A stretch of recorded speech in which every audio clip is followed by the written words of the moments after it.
2. So looking at our two graphs that are there, basically you have the demand graph and you have the supply graph. Agree? Agreed. And I'm not trying to get them all fancy, but if you looked at one, and I know we already looked at one, but let's make sure we're good. All right, so how many Q units are demanded? Okay, how many Q units are demanded when the price is 100? So basically, you find the 100 over here, take it over, take it down, and so I have it's about 650. Okay, there's no way that we're going to get an exact value there because, well, it's just it. And then letter B says how many Q units are supplied when the price is 100. Okay, so again, I take the 100 here, draw a line over, draw a line down, and this is what we're trying to get to. And I think it's about 200. Hey, oh, I was spot on. So that's a push on the over-under. Good to see you.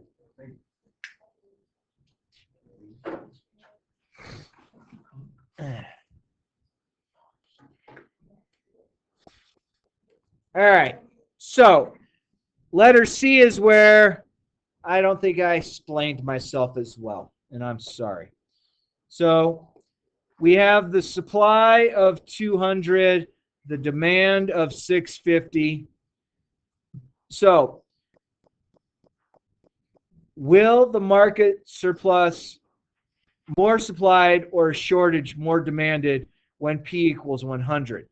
Okay, so it's basically the demand minus the supply. Okay, uh-oh, what you got? Oh, boy. Good to see you, man. Got you. Daniel. Big trouble.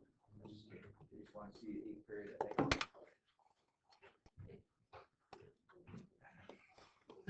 All right, so I'm going to go, let's see, demand versus supply. So demand,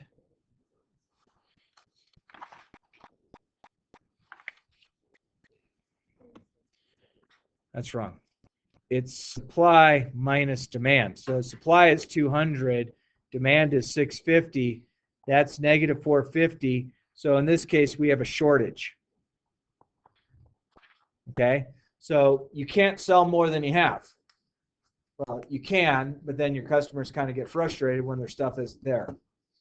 Okay, is that okay for number 1? So number 2, we're going to do the same thing. We're using our demand graph, and we're going to use our supply graph. I'm not drawing the whole thing out. Okay, so for number 2, when we look at the price of 200, I go to 200 and I come straight down. What is this value? And I have this value for A being about 400.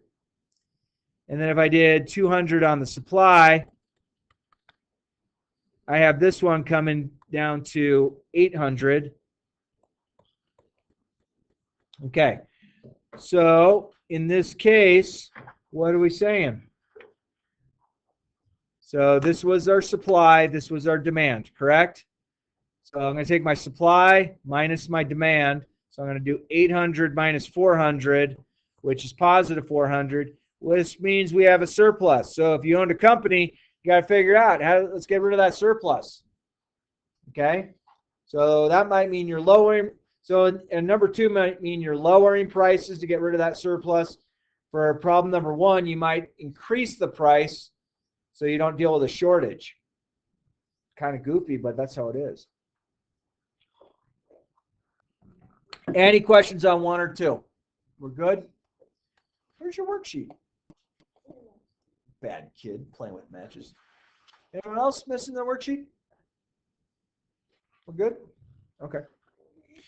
All right, number 3.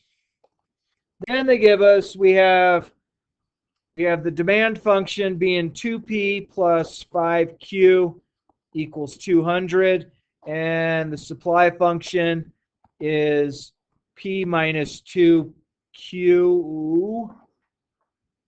equals 10. Okay, compare the quantity, and then they want to know what's going to happen if the price is 60. Okay, and then would there be a surplus? Okay, so what I'm going to do is I know from the graph above that P is our Y value, Q is our X value. Okay, so I'm actually going to graph 2Y plus 5X equals 200, and then I'm going to go Y minus 2X equals 10. And I'm going to graph both of those, and I'm going to graph both of them on Desmos, and then I can answer this a little better. I know I worked this one yesterday. Let's just make sure. Grab a sheet of paper so I can write down some notes as I'm going along, so I don't have to be that dude going back and forth. Red pen. So 2y plus 5x equals 200. Y minus 2x equals 10. All right. So Desmos time, favorite. Nice thing, Desmos allows you to plug in whatever order you like, which is great. Don't know why TI hasn't caught up with that. And then I have y minus 2x equals 10. And so just kind of try and find it. Okay, I see something. Ooh, there he's going. Make those thicker. All right, so we have an intersection up here. So 20 comma 50. 20 comma 50 is going to mean something. Okay.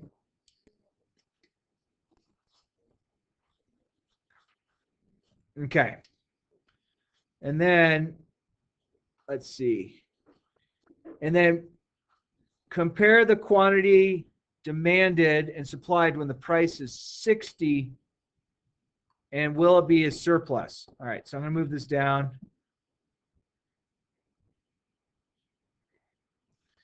So I'm just going to go y equals 60 straight across. Okay. So I get the point 16 comma 60. I get the point 25 comma 60. Okay. So the one that's coming down is demand. The one that's going up is supply. All right. So let's transfer this over. All right. So the graph that comes down is our demand graph, and we get the point 16 comma 60. The graph that's going up is our supply, and we get the point 25 comma 60. Okay, so we're on number 3. It says, will there be a surplus or a shortfall? Okay, so again, we're going to take our supply minus our demand, and I'm just worried about the X values.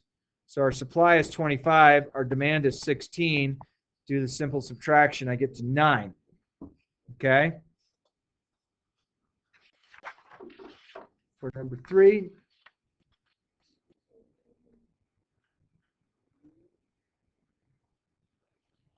So, yes, there we go. Cool. So we have a surplus in this case. We have 9 extra items that hadn't been sold. Okay, again, S minus D is going to help you out on these. Number 4, suppose a certain outlet chain selling appliances has found that one brand for stereo system monthly is $240, 900. However, the price of $850 monthly demand $315. Okay, we did this one on Desmos. Again, on Desmos, if you just plug these directly into the table, Desmos will work nicely for you. So clear out the other stuff. When I want the table, I hit the plus button. I find the table, and I'm going to go 240,900. And then I'm also going to do 315 at 850. So they kind of reverse it. Make sure you have your prices as your Y. However, the price is, okay, price 240,900. Okay. Assuming that the demand function for this is linear, write the equation. So all you do at this point, is going to be y1, use the little tilde, mx1 plus b. And so it's going to give you y equals negative 0.6 repeating. So y equals negative 2/3 x plus 1060. That's basically what you're doing. So does everyone see where I'm getting the slope from in the y-intercept?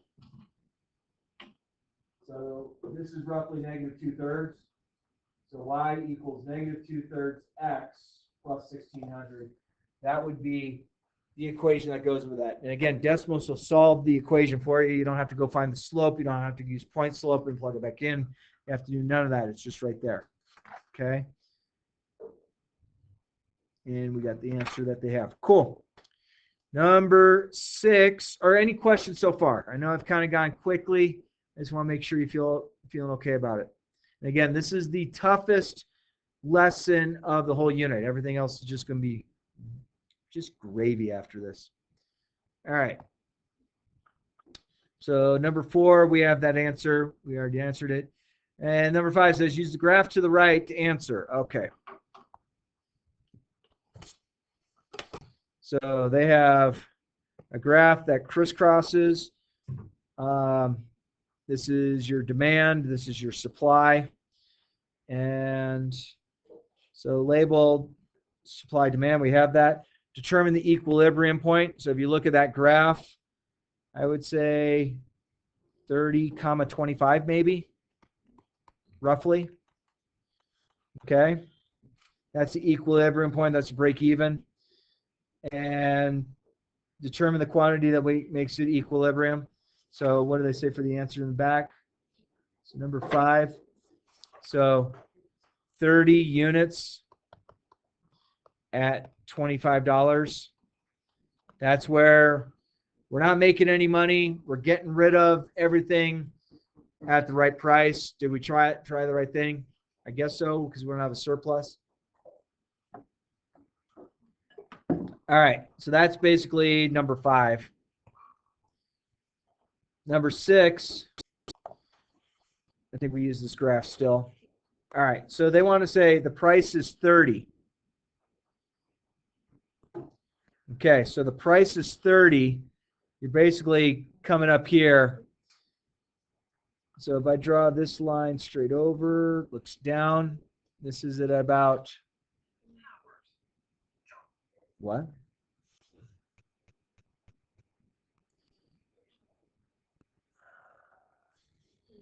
I just lost train of thought. 30.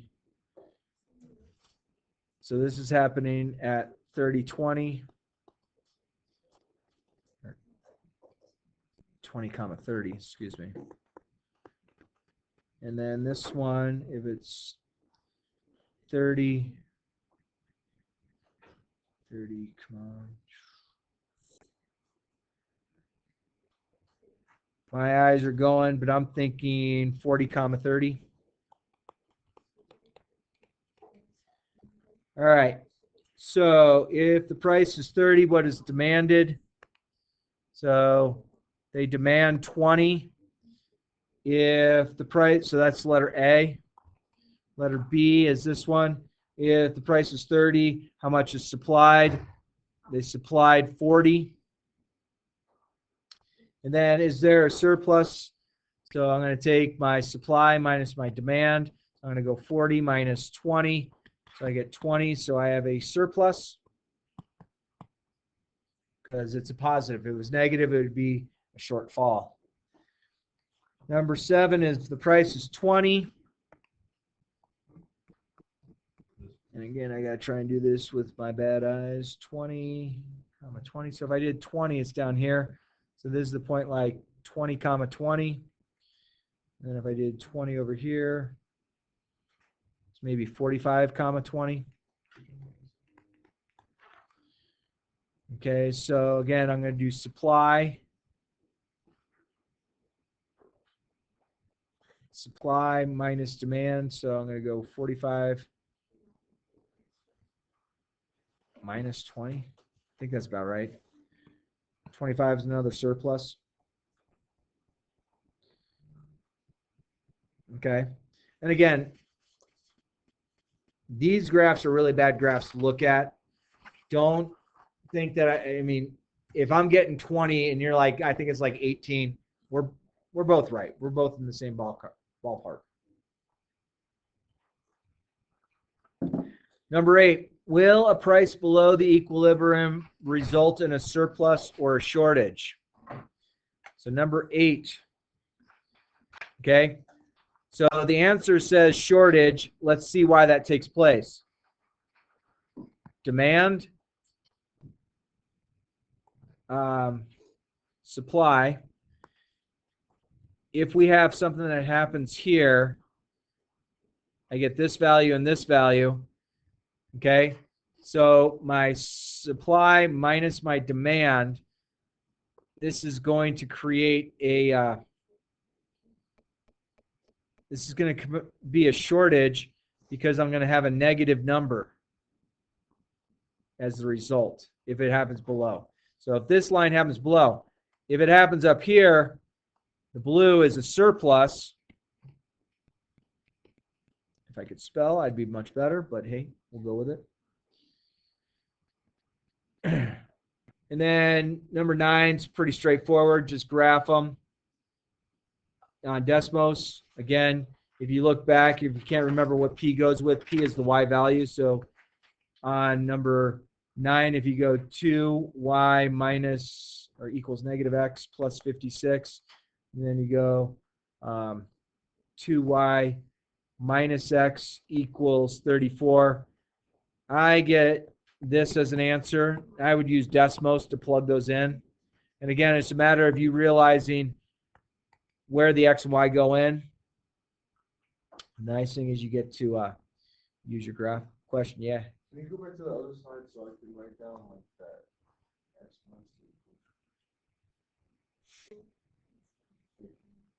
So the surplus would be S minus D, and I would get a surplus because I get a positive number in that case. And if it happens right at the intersection, there's neither. It's like the break-even point. Good? Yep. All right. Forget what question I'm on. That was 8. This is 9. All right. And then problem number 10. Problem number 10 says, retailers buy 45 cordless phones from a wholesaler, $10 each. And will buy 20 if the price is $60 each. The wholesaler will supply 35 phones at $30 each and 70 at $50 each. Okay, so what you need to do here is you're actually going to plug this into Desmos and find 2 different linear equations and go from there. So Desmos will work nicely with this. If I can get it to show up again. So I'm going to clear this out. Nope.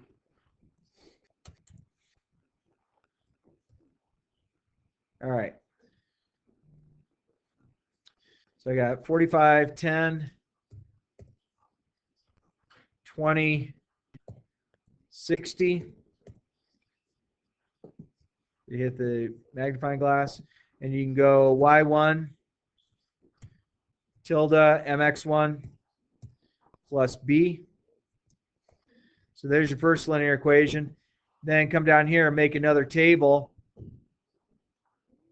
And this is going to be 35, 30. And 70, 50.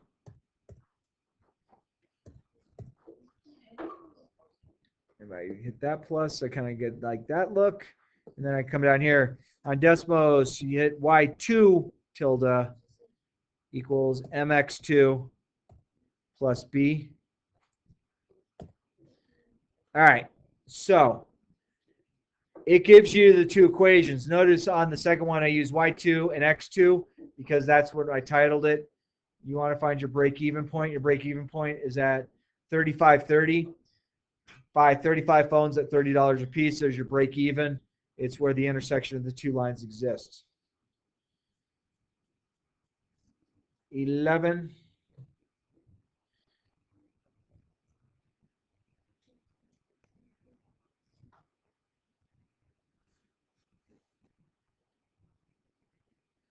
$2,300. All right.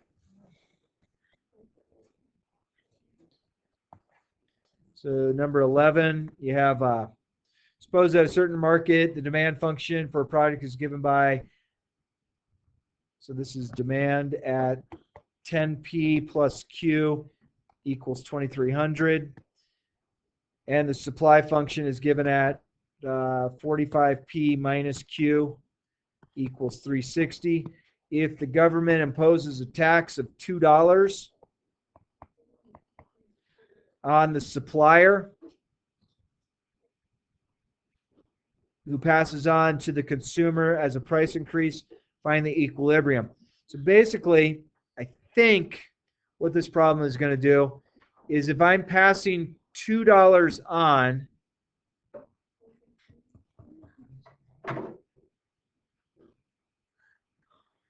I think that this has to become a 47 and this has to become a 12.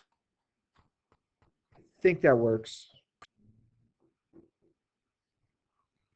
Let's see if that's going to work. Let me write this down. 12 and P goes with Y plus X equals 2,300. And then I go, bless you, 47Y minus X equals 360. I think that's going to work. I think this is one I might not have found the answer on. All right. So 12y plus x equals 2,300. Whoa.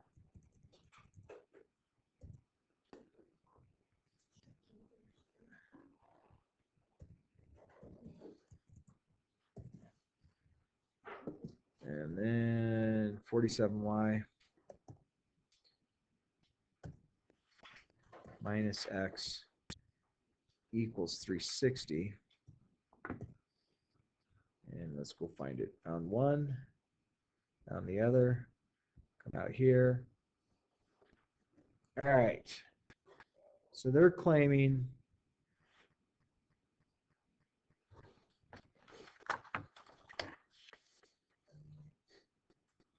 so this is where I'm off with my answer. I'm coming up with 1758, actually 1759, comma 45, and they came up with 1850. I don't know where I made the mistake. And I apologize. So, then almost done. Sorry, I gave you guys kind of a lot today. 12. So suppose the total cost function for a radio is 27. And the total cost, so the marginal cost is 27. So marginal cost equals 27. And the total cost is 50 for 43.50, like that. Write the equation. So what we're going to do is, this is our slope. This is x1, this is y1. And you plug into this equation. We're going to get y minus 43.50 equals 27 times x minus 50.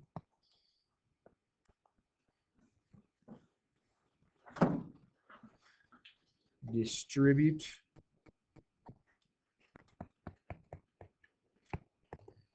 $27x, 27 times 50, negative 1350. Add 43.50 to both sides. Those cancel, so y equals 27x plus 3,000. That's how we came up with that one. That's all we had to do. This is our cost, C at x. So that's for number 12. And then for number 13, we can do, okay, that's just 3 parts. Can I move off that one? Sip of coffee. That's good. All right, number 13 says company distributes logos, sweatshirts, sells them $50 each. Okay, so write a revenue function, R at X equals 50. And then the total cost is linear. The cost for 100 shirts. So the cost for 100 shirts is $43.60. Whereas total cost for 250 shirts is $70.60. So this is where I have to plug this in Desmos to find the answer. Let's do it. Table. So I'm going to do 100, 43.60, and then 250, 7060. And we're going to go Y1 tilde MX1 plus B. Okay, so our equation here is going to be, it's going to be given. So for B, this is A up here. B is C at X equals 18X minus or plus 2560 based on Desmos. And if we want to find our break-even point, the key on this one is this.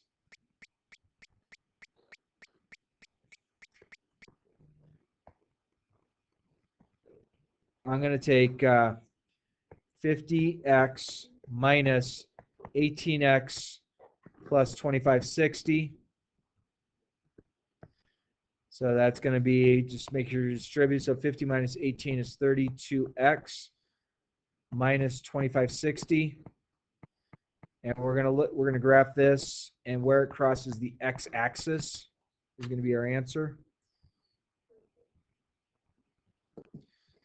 So get rid of this, get rid of this. And we're going to go just y equals 32x minus 2560. And then we have to come down to the x-axis and tap right there. So at 80. So at x equals 80, that is our break-even point in this case, because I wasn't graphing the two against each other. I was doing it as a combination function. All right. Breathe. We made it. The nice thing is that was the sillier of the silly. All right. For today, what I would like you to get a start on is in the business calc in your worksheet, it says applications in business. And it says profit, revenue, and cost in quadratics. Okay, what you can do on this page, you don't have to worry about the domain and range being given on these. Just graph them. Remember, when you see the letter P is the Y value. When you see the letter Q, that is the X value. That's the big thing to remember. And this is a much shorter assignment. Pretty much all of it can be done on Desmos, which is good. Are we happy? Are we satisfied? Anyone scared? I'm trying to make money. It's like, hadn't worked yet, Stirrup. Sorry. Got to get our business plan in place. All right.